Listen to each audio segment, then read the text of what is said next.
Bueno, ¿Arranco? Franca Hernández, adelante, Arranco. bienvenida. Está bien. Vamos a hablar de uno de los primerísimos grupos de Inglaterra, en este caso del sur de Londres. Estamos en el año 1980, más cercano a 1982-83. MC Susie Q, que sería Susie Banfield, y MC Remy D, que es Debbie Price. Se conocen de su mismo barrio, son del sur de Londres, y son de los primeros proyectos de hip hop que logró exportarse a Estados Unidos, ¿sí? Y gran parte de Europa también. Ellas lo que tienen de particular es la forma en la que se acercan al hip hop. Susie y Debbie se conocían desde que eran muy chicas, pasaban horas escuchando música, o sea, tenían como un ejercicio de escucha muy fuerte.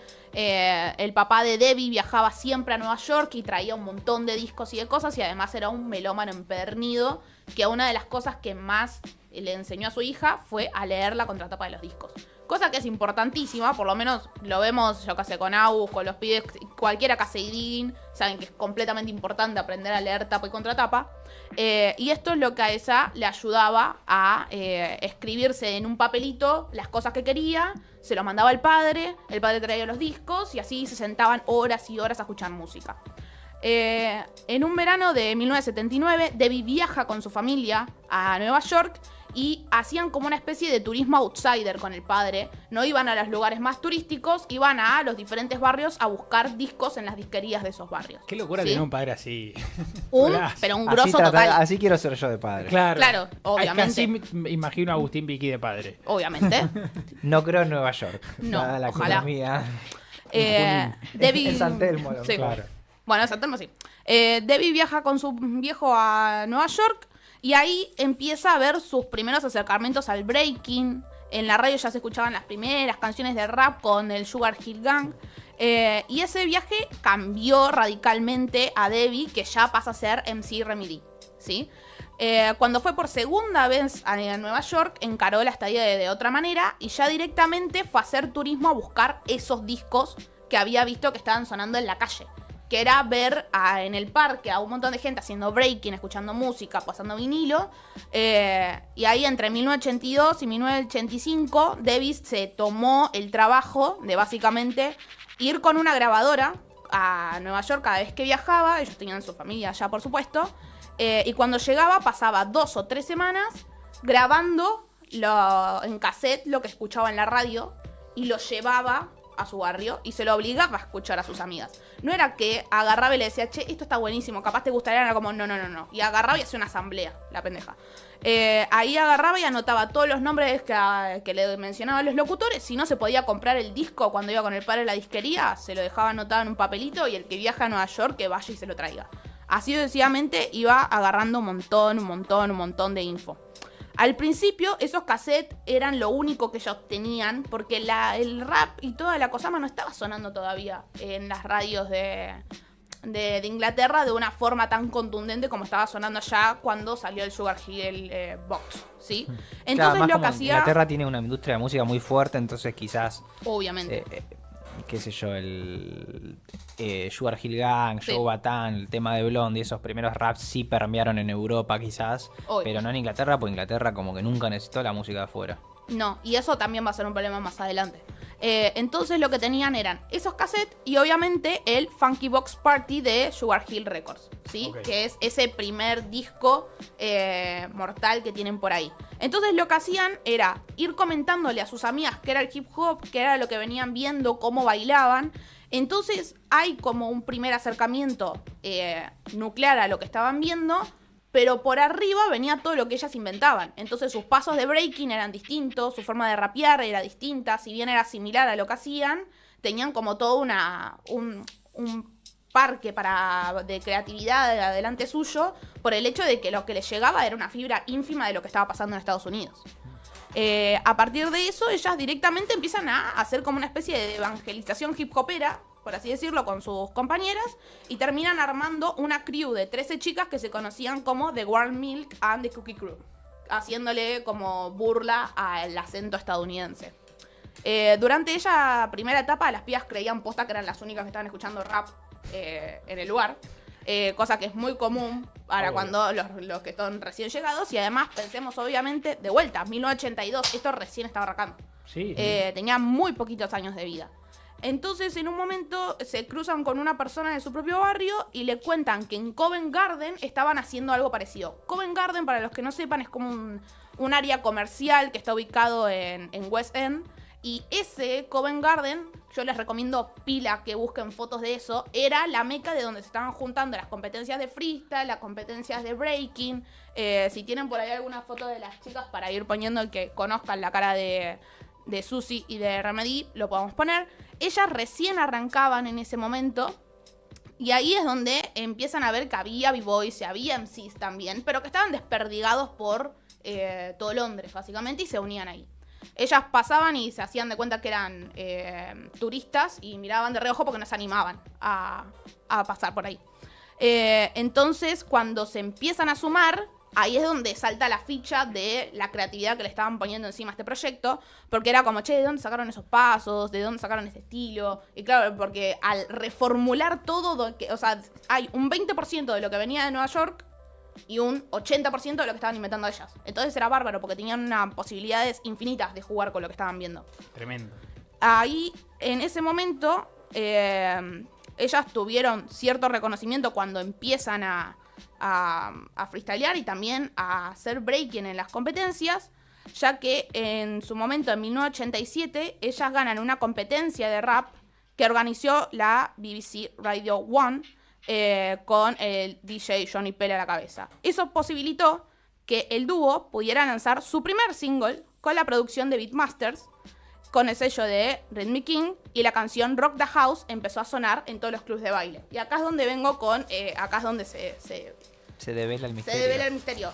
Ese primer single es este que está acá, que es el single de Rock the House, que viene con la producción de Beatmaster, como ven ahí, y tiene los dos primeros remix, que es Latin Beat con Iván Iván, que Iván Iván es un productor de la concha de la lora, laburó muchísimo con The Beach Mode, y también está en el soundtrack de American Psycho y El Silencio de los Inocentes.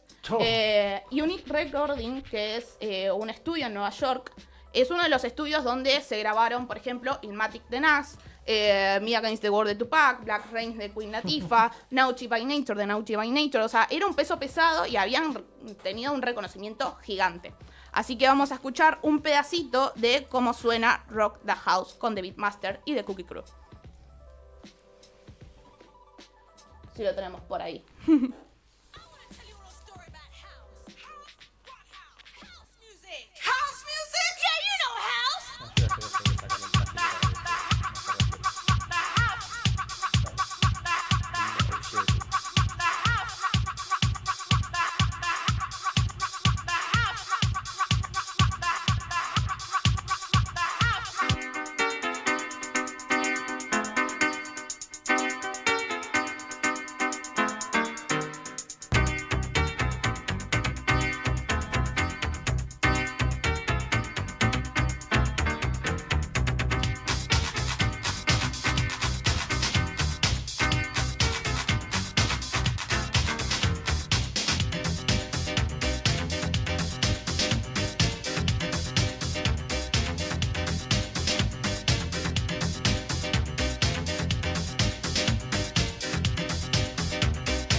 Che, a mí esto me suena muy a África Bambata, ¿puede ser? Sí, pero también ahí tengamos en cuenta que a principios de los 80 estamos hablando de hip house y que en realidad ellas son pioneras del género. O sea, esos son los primeros laburos de hip house que se graban en single.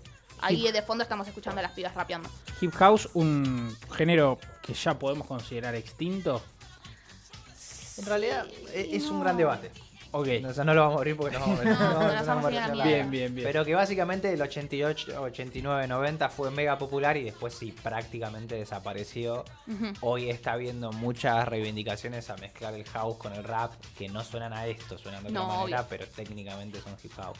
Sí, van a ser pioneras de eso, del hip hop y del jazz rap también, pero lo vamos a ver más adelante. Esto es una reliquia absoluta y tenemos, aunque no nos lo pidieron, la obligación de decirles que esto lo conseguimos en Eureka Records en San Telmo. Sí. Vayan porque, nada, están estas cosas. Es más, Vayan. nosotros cuando hicimos el tráiler de Jerga de este año, fue donde encontré el disco ese día. Yo casi me desmayo en el medio de Eureka. Estaba O feliz, sea, estaba feliz. no, el nivel de felicidad que yo manejaba era tal, y obviamente por ese pedazo de reliquia que tengo ahí. La otra vez tenían ilmáticos, o sea que... No, No, están guaso, Top, guaso. top. Así que, bueno, seguimos con Cookie Crew. Las Cookie Crew obviamente forjaron su imagen de la misma manera de Native Tongues. Iban a tener una mirada súper afrocéntrica, y esto es lo que voy de que iban a generar varios problemas a la hora de querer conseguir disqueras y todo lo que fuese. Que a ellas les decían como, che, pero pónganse unas cosas más de jean, usen otro tipo de estilo, y ellas no querían, estaban completamente seguras de que el estilo que ellas querían forjar era un estilo completamente afrocéntrico. Y obviamente para la comunidad inglesa, tener a dos pendejas con una visión súper afrocéntrica era un problemita, porque no es normal, ¿no? O sea, nosotros cuando pensamos en la sociedad inglesa, no pensamos ni a palo en una persona afro. Sí. Es muy difícil pensar en personas afro cuando uno piensa en la comunidad inglesa, cuando piensa en la música que venía de ahí. No tiene nada, absolutamente nada que ver. O sea, lo loco es que lo quisieron tapar, y hasta a día de hoy que ya es totalmente intapable, pero en realidad en los 80 el reggae allá pegó muy fuerte y el rap allá está totalmente atado al ragamuffin los inicios. Entonces como que tiene todo el sentido del mundo. Pero de hecho no hay como toda una etapa del reggae británico que se intenta blanquizar un montón, Sí, por lo menos en obvio, el mainstream. pero una todo cosa. siempre se intentó blanquizar, independientemente del Pero lugar donde todo el estemos. post-punk y todo eso toma muchísimo del Claro. doo y hay muchos músicos negros metidos. Y, En y algún los momento 90 vamos a ni hablar igual hablar. de eso. O sea, Sí, hay sí, como va a tocar. un gran maridaje ahí entre el reggae, el rap, el punk, porque compartían básicamente los mismos espacios donde tocar en vivo. Claro. Sí. Entonces iban a estar bastante conectados. Para 1987 también van a sacar el tema Female, que ahí es donde se asientan básicamente en la forma en la que van a encarar su femineidad dentro del rap, que siempre va a ser desde un lugar un poco más crítico. No va a ser tan en la idea de lo femenino que se veía, entonces no tenían ese sex appeal, porque primero eran menores de edad, obviamente, y segundo porque en el afrocentrismo eso no iba a estar presente, porque si no era autocosificarse para venderse como una mujer negra en el mercado. A esto también le vamos a sumar uno de sus sencillos más famosos, que es el que las va a exportar a Estados Unidos, que va a ser Born This Way, lanzado en 1989, que muestran como dos niñas, ahora lo van a ver en video, eran dos fucking niñas, con mucha ganas de divertirse, tirando algún que otro palo, con un estereotipo súper, hiper, mega ochentero, pero la patada más fuerte era la presencia misma de lo disruptivo que eran ellas dos en esa escena musical. Así que si tenemos por ahí el video de Born This Way, podemos escuchar un poquitito. Bien. Tremendo lo de estas pibas. Ujú. Impresionante.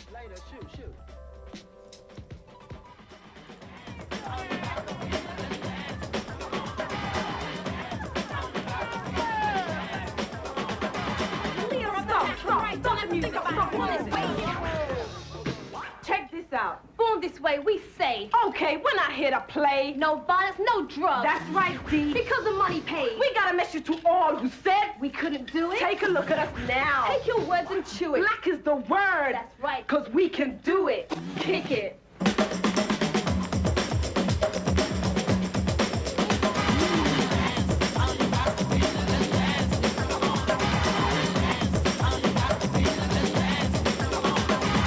Leader of the pack, right? Don't have to think about it. Born this way, and if you're happy, let's drink about it. We're moving on, getting better all the time. Susie Q is the leader. Listen to the rhyme. Pick up yourself, stop hiding in the back row. If you got something to say, come on and say so. My rhymes on time, full of style, all creation. This crew's kicking right time, for the nation. Come on, everybody, hope you're ready to jam. It's empty remedy on the microphone stand. Number one, yes we are, and it's the no fact. We keep the place rocking, get the parties packed. Now we're the crew who got juice, getting loose, 'cause we were once way. Dancers on the wheels, got the beat, watch your nigga play. So what about it? Hey, do you Look muy Queen Latifah.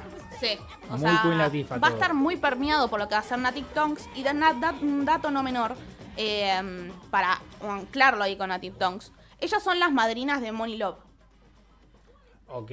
O sea, ¿Madrinas Money Love, en qué sentido? Madrinas en el sentido de que Money Love incluso lo dijo, si no hubiese existido Cookie Crew, yo no hubiese existido. El primer show que hace Money Love es a partir de un show de Cookie Crew. Ella estaba rapeando tras bambalinas, tratando de ver si podía hablar con alguien, conoce a las chicas y las chicas la invitan al escenario. Esa es la primera vez que Money Love rapea encima de un escenario.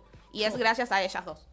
Ellas van a ser madrinas de eso y también ahí se nota, obviamente, que ya de entrada Money Love, obviamente, tenía esta cuestión también preciosa, ¿no? De que cuando conoce a Latifah en Nueva York, van a empezar estas llamadas largas repartiéndose data de afrocentrismo y todo lo que le concierne, que también va a estar en Attic Tonks incluido, pero ellos ya venían con un bagaje que era este.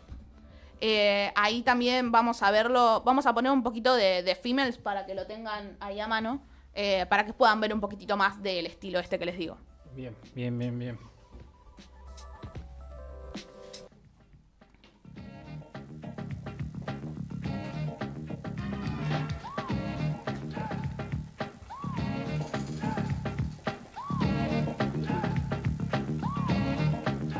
Talk about females. We got a lot to say. There's all kinds walking around in this world today. Females, 'cause we're sick and tired of rumors going around. Why don't you all retire?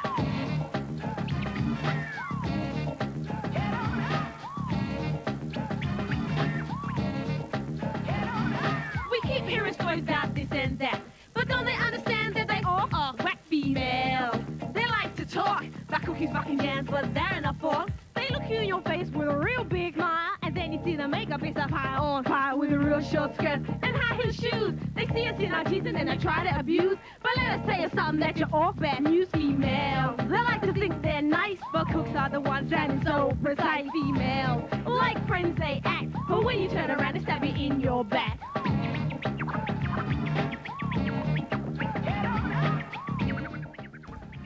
Preciosa, no divina, estoy las amo. encontrando, pero esto está sampleado en un tema más o menos nuevo. Ya lo voy a No encontrar. sé cuál, pero ya en esa época era esos samples, ese estilo de sample. Claro. Así que puede haber estado en cualquier lado. También ahí ténganse a mano siempre un Who Sample amigo. Pongan Cookie Crew y nos fijamos qué onda. En 1999 ellas van a estrenar su trabajo más importante, que es el que viene a poner encima de la mesa esta etapa más madura de ellas, que va a ser Fade to Black, que va a ser un disco que abre con temáticas, por ejemplo, sobre el colorismo dentro de las comunidades negras, va a hablar de la desigualdad social, va a hablar del miedo a un futuro devastador, va a tener una conciencia mucho más amplia y que a su vez, por ejemplo, yo que sé, hablando de mercantilismo, de opresión, va a mostrarse como una faceta mucho más madura. Son ya pibas grandes, están cerca de los 20 y algo, o sea, no son las niñas que nosotras vimos en Born This Way. Y ya por este momento ya habían salido de gira con Public Enemy, con De La Soul, o sea, tenían ya un bagaje. En Estados Unidos fueron recibidas con los brazos abiertos, o sea, ella, creo que es Price que en algún momento cuenta en una entrevista que cuando llegaron ellas tenían un miedo terrible porque pensaban que no las iban a aceptar, que por el acento, que por venir de otro lado, y al final fueron los primeros en recibirlas y de abrazarlas para que puedan hacer su vida dentro de Estados Unidos, y ahí es donde tienen contacto con Public Enemy, con un montón de otras personas, mientras que en Inglaterra eran más bien mal recibidas porque no tenían nada que ver con lo que estaba pasando musicalmente en el mainstream. Y que BBC Radio One le haya dado esa posibilidad a ellas con este tipo de música y no a otros géneros fue algo que se recibió muy mal en ese momento. Entonces piensen que gran parte de su desarrollo, si bien va a estar dando giras por Europa, dando giras en Inglaterra, su mayor bagaje musical iba a estar en Estados Unidos. Ahí uno de los temas que vamos a escuchar, que es el gran tema que hace a Cookie Crew en ese momento, con su video, va a ser Secret of Success. Un segundo. Estás ampliado en el último disco de Beyoncé. Ahí va. Sí, es verdad.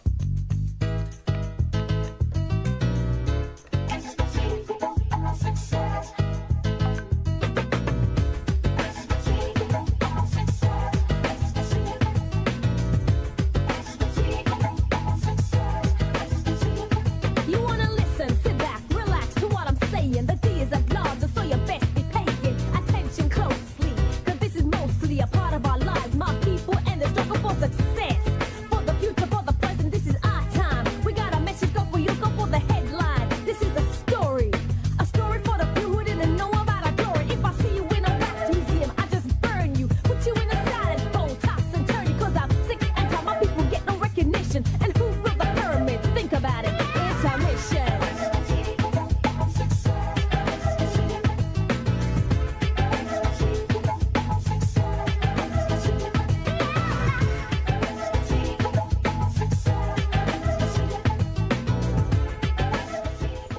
bien. Ahí ya ves, son pibas más maduras, hasta las Claro. ves más grandes en ese momento. Sí, sí, sí. Pero siguen conservando todos los elementos. O sea, el sampleo está hecho, el breaking está hecho. Ya para ese momento estaban laburando con un montón de gente. Una de las personas que va a aparecer en este disco y que va a ser de gran ayuda también en Fade to Black va a ser DJ Premier, que fue Claro. una de las personas que también abrazó a este grupo desde un principio. Y ya para más adelante... Además, Primo era muy sí. grosso en los 80 ya, ¿eh? Sí, o sea, la pero gente lo siempre. tiene más por laburo en los 90, en los 80 Sí, ya era sí, muy sí. polenta el chabón. O sea, no Sí. es joda que las haya agarrado ahí. Es que entra en los 90 con una espalda Sí, bárbara. no, el primer disco de Gangsta está re Claro. zarpado producido. Lo que vinieron después son absolutamente intocables. Entonces, Obvio. bueno, uno no mira tanto lo anterior, pero ya era muy grosso. Sí, y obviamente acá va a ser uno de los últimos grupos, o sea, uno de los últimos trabajos que van a sacar. Su último laburo creo que va a ser en 1992, va a ser un single muy cortito, y después de eso cada una se va a dedicar a otras cosas. En realidad no quisieron seguir con su carrera musical, primero porque las cláusulas que le ponían en los contratos eran hipercarroñeras, otra vez, hola, ¿qué tal? Debe ser la palabra que más nombré Es que este año Esta, en el programa. Esta columna nunca tiene finales felices. Es tremendo. Es que todas las cosas que se hagan en grupo, en familia, y si son tipo pibas adentro del rap, usualmente el problema es, por ejemplo, con Ja Rock la separan de The Funky 4+1 cuando se enteran que estaba embarazada y ellos lo tomaron como que era algo en contra del grupo porque ella decidió ser madre. Entonces la sacan. Si no es porque fuiste mamá, es porque las cláusulas que te dan son horribles, como vimos con TLC. O sea, siempre pasa lo mismo. O sea, usualmente suele haber como una cuota un poquito más difícil. Claro. Si sos rapera. Y en este caso eran raperas afro en Inglaterra, que tenían que hacer su gira en otro lado, cuando ellas querían ser fieles a Londres. O sea, era bastante complicado. Ellas se terminaron dedicando a otras partes de la industria musical y empezaron a laburar en disqueras, armaron su propio sello, fueron trabajando con pequeños proyectos a lo largo y después cada una decidió ir tomando caminos distintos para el marketing musical. Una es chef en el Ministerio de Defensa, o sea, terminaron haciendo otro tipo de cosas, pero nunca dejaron de lado esta cuestión de haber forjado su propia escena, porque es literalmente eso. Eso me interesa preguntarte. ¿Cuál es el legado de Cookie Crew? El legado de Cookie Crew, obviamente que al principio era bastante bastardeado por las obvias razones de que ya, incluso siendo pibas, no se las suele recordar tanto. Pero ahí lo que tiene de legado es cuando se empieza a hacer este revisionismo, es ver esto. O sea, cómo forjarte vos tu propia escena, cómo hacer esta cuestión de evangelización de la palabra hip hopera, armarte vos tu espacio para poder saltar desde ahí. Y obviamente toda la música de lo que fue Fade to Black, que es como su disco más consciente en ese sentido, con un discurso más fuerte y que hablaba de temas que no se estaban hablando ahí, y menos en Inglaterra. O sea, no hay muchos discos de gente hablando sobre el colorismo interno de la comunidad negra en un disco de rap de Inglaterra, en 1991. Además de que agarraron la escena muy, muy, muy jóvenes. Ellas tuvieron 9 años de éxito por todos lados. Claro. Entonces ya eso les había alcanzado, ellas estaban contentas con lo que habían logrado. Y obviamente ver, yo que sé, a Money Love encima del escenario para ellos era un orgullo de lo que estaba logrando con Nothing Tongues.